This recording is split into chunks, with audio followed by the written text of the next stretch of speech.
Today, what am I talking about? 3 things that you're doing wrong when it comes to starting a weight loss journey.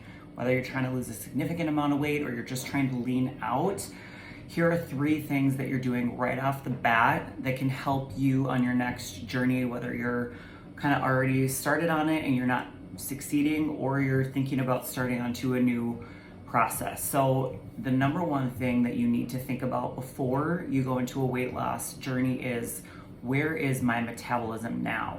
If you are starting from a very poor metabolic state, your first phase of your weight loss should be building your metabolism up. Now you can do that through your workouts, but you also have to have consistency within your diet to be at a really good baseline metabolically before any sort of deficit is going to do anything for you. So I do have people come to me all the time. They're maybe eating once a day or twice a day. They're not eating enough calories. They're not eating enough nutrients. And I'm like, we can't start a deficit from here. You're already over restricting your body. Even if you're eating poor food choices and you're not eating all day long, then you eat this really big, terrible meal, your body is not in a good, positive metabolic state. And that is key. Having enough protein and making sure you're eating enough carbs. Like, you have to have that going metabolically before your system is going to respond to a deficit. So, not that you can't start a plan, but when I have people come to me who are in a poor metabolic state, they initially want to drop weight right off the bat. And I'm saying, sorry, we have to put you through a pro-metabolic state first to get your metabolism up, burning enough, so that when we do decide to drop you, that you start responding to it. The body is, very keen to homeostasis. It really wants to be in a very balanced state. And if you haven't been in that higher calorie state for long enough where you're in maintenance, your body's not going to respond positively to a deficit, okay?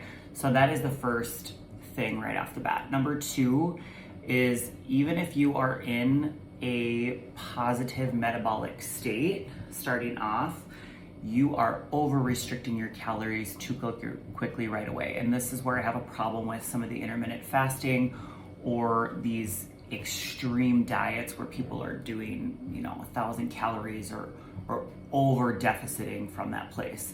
If you are burning at a high rate and your metabolism's in a good spot, over deficiting is pointless, okay? You may drop a good chunk of weight right off the bat, which a lot of it could just be inflammation and water retention, but after that your system's going to plateau and it's going to stall quickly, okay? So you need to be mindful of how many calories you're deficiting, especially if you're doing all the workouts and cardio and stuff on top of it. So long-lasting results, keeping your system in a good metabolic state through the entire time, all of those things are very important, and not over deficiting those calories. And if you want to make continual progress throughout your nutrition and your dieting phase, you have to have other things to progress to.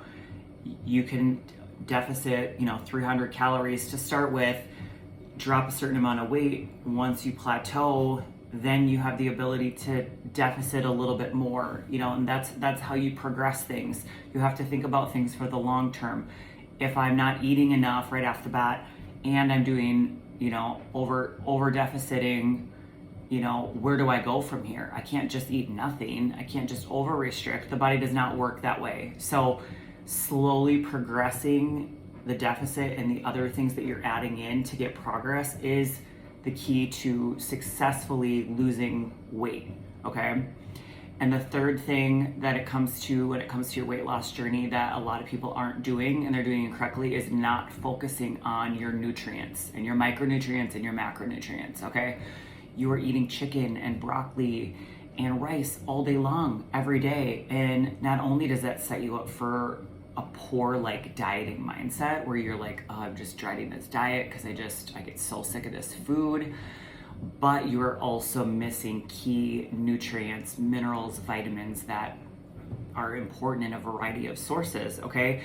And I'm not saying, every single day you're having a new menu or anything like that, but you can vary up some of the sources that you're doing enough day to day where you're not eating chicken and rice for every meal, or you're only eating egg whites, okay?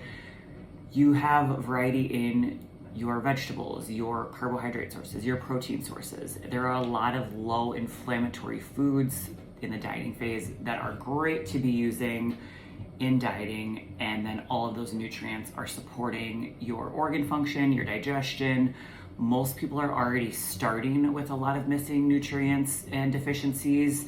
On top of that, they're over restricting their sources, so then they're really not getting enough, and you're setting yourself up for more hormonal imbalances, a lot of metabolic dysfunction, a lot of glucose and insulin sensitivity and abnormality, and those are the things that also make people fail because their system starts to just get so depleted and crash. Okay, there are many other negatives when it comes to dieting, things that people do wrong. It's such an individualized thing. These are 3 very basic key things if you're doing this on your own. But as always, I work with people one-on-one all over the country.